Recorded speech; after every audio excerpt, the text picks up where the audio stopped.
Hey guys, welcome back to my channel.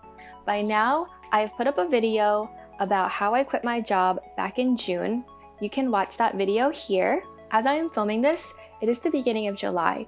I still have a lot of things to figure out about how I'm going to work and then also do my 16-hour per week social work field placement next year, plus classes. So for now, I'm not planning to go back to work until I figure those things out, hopefully by August. I'm thinking of a few things like freelancing, tutoring, working in a traditional part-time job if things open up and there are jobs available, but that is all up to the universe right now. Since my financial situation has changed, I thought it would be a good time for me to review my budget and also to share that process with you. This month, I am challenging myself to go on a super strict budget since I don't have any income. A few months ago, I made a video about my 5 simple steps to budgeting, and I will generally be following the same process in this video as I set up and walk you through my new budget. You can watch that video here. This is also a good opportunity for me to really have a good understanding of my expenses before I apply for my student loans for next year. The first thing I did was cancel all of my automatic transfers from my checking account into my savings account on payday. These transfers went into things that I save for over time, such as car insurance, traveling, and big purchases like a new phone. In addition to my paycheck, I also got the maximum amount of paid leave that I could accrue in my former workplace, which was $2,600. I set aside $720 for this month's rent and then put the rest of the $1,800 into my emergency fund. Then I reviewed what I currently had in my sinking funds. So with that amount from my paid leave, my emergency fund is now $14,700. I will go into more detail about how many months this is later on in the video. My grad school savings fund is now at $1,100. Previously, I saved about $10,000 to go back to school, a lot of it being saved when I worked in consulting from 2015 to 2017, and I used up almost all of it for this year's tuition. I only took out $5,000 worth of loans because I didn't want to have to pay them back, so that's why I saved that much money. And I have another $1,000 in another savings account, it's in an investment account, but since the market has been up and down, I'm not going to take out that money, and I'm just going to let it sit there until the market is a little bit more stabilized. My next sinking fund is my car expenses. I have $760 saved in this account, and $415 is going towards my next car insurance payment, which is due in August. I do pay for my car insurance 6 months at a time because you do get a discount over time if you're able to afford that. The rest of the money in this account is saved for emergency, maintenance, and repairs and things like that. I have $350 in my home funds. About $100 is included for my house's quarterly water bill due this month, and the rest is for purchasing things around the home like cleaning supplies and gardening supplies. Recently, I've been using this fund to fix up my garden and grow some food. I have $175 in my pet funds account. My cat needs to get vaccines and renew his pet license coming up in August, and I'm actually not sure how much this is going to cost, but I do have some flexibility in some of my other sinking funds to move around in case I do need more than this. I have $250 left in my shopping account, so I recently spent about $500 in this category to upgrade my phone, which is going to come today. I'm currently filming this video on my iPhone 6s, so yes, I really do need a phone upgrade. The $250 left over is money I saved last year during my no-spend year where I didn't spend money on clothes, books, makeup, and a couple other things. And that money was set aside to build a capsule wardrobe for this year. But since we don't really have anywhere to go, I have not felt the need to buy any clothes, and I'm just now used to not buying clothes. So that money is still going to be sitting there in that account for when that comes up. I have about $1,000 saved in total from the rest of my sinking fund categories, which includes things like beauty products, travel, and medical expenses. Since I don't have any scheduled bills coming out in these categories, this money is a little bit more flexible, and obviously some of these things are like totally unnecessary, like beauty products. I also took a look at what cash back I had on my credit cards. So I have about $160 total of cash back across all 3 of my cards, which I'm just going to leave there and not take out and keep in case of a need to go over my budget in any future months. To determine my monthly budget, I had to take a look at my last 6 months of spending. Obviously, my spending habits have changed because the pandemic has changed my lifestyle and what I'm spending money on. In the last 6 months, these were my living expenses. My rent is $720. My utilities is at a maximum $85 a month, and this can go up and down based off of how much electricity we're using and things like that. Have you ever thought that everyone working from home would actually increase your utility bills because you're using more electricity and you're using more water because you're flushing the toilet more at your house? So I'm curious to see how these expenses may be changing over time. My food averaged about $340 per month. This includes groceries and eating out and coffee and things like that. Okay, y'all. If the lighting looks different, I had a weird malfunction on my camera and it stopped filming even though I continued to talk for 15 minutes. So I am re-filming this for the 3rd time. My transportation budget was one that fluctuated because of the pandemic. So overall, in the past 6 months, my average is $103 per month for gas and parking, and also for taking public transportation. And during the pandemic, for the months of March through June, my average spending was only $38 per month. That's pretty much just 1 tank of gas and some parking here and there. My pharmacy average was $26 a month. Pharmacy means anything that I pick up when I go to CVS. It might be hygiene products like toothpaste, moisturizer. It might be a prescription here and there, but I don't have that many prescriptions. Or it might just be just random things that you pick up at the convenience store. So that's what the pharmacy budget is.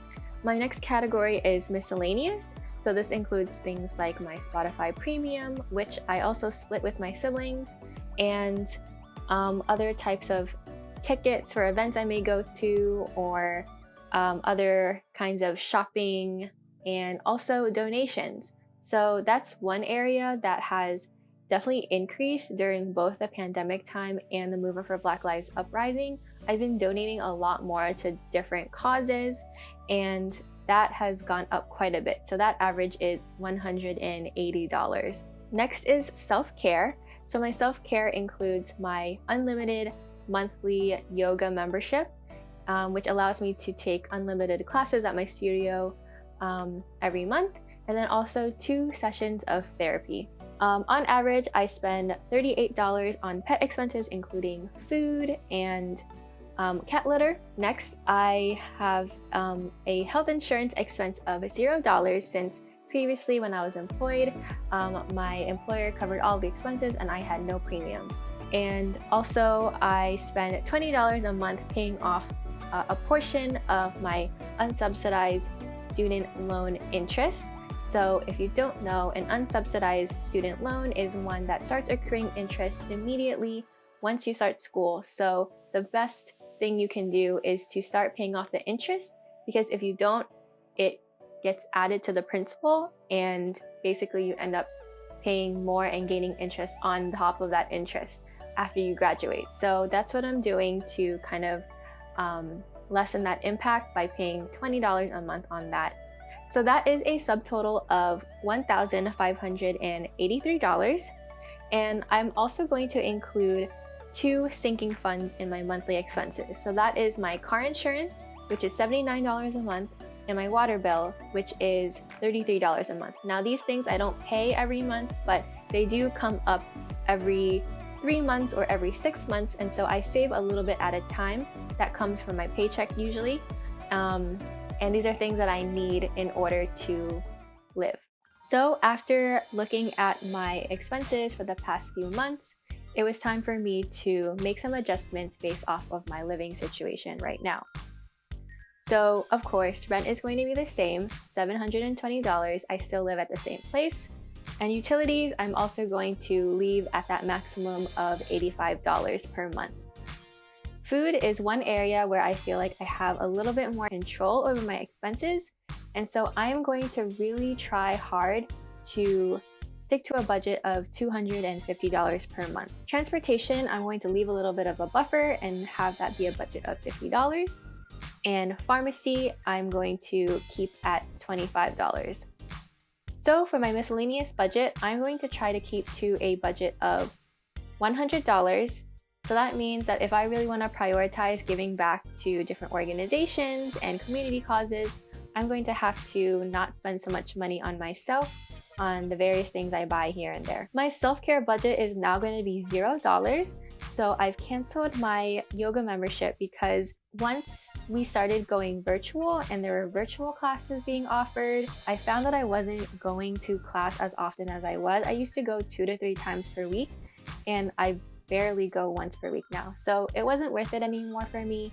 So I decided to cancel the membership and moving forward use free yoga resources like yoga on YouTube. And I also have been practicing yoga long enough to be able to basically come up with my own routine. And my therapy expense is also going to be $0. I'm still going to be going to therapy, but my health insurance is now going to be able to cover it. So I do have to pay for my own health insurance, which is going to be $306. But with this new plan, there's going to be no copay.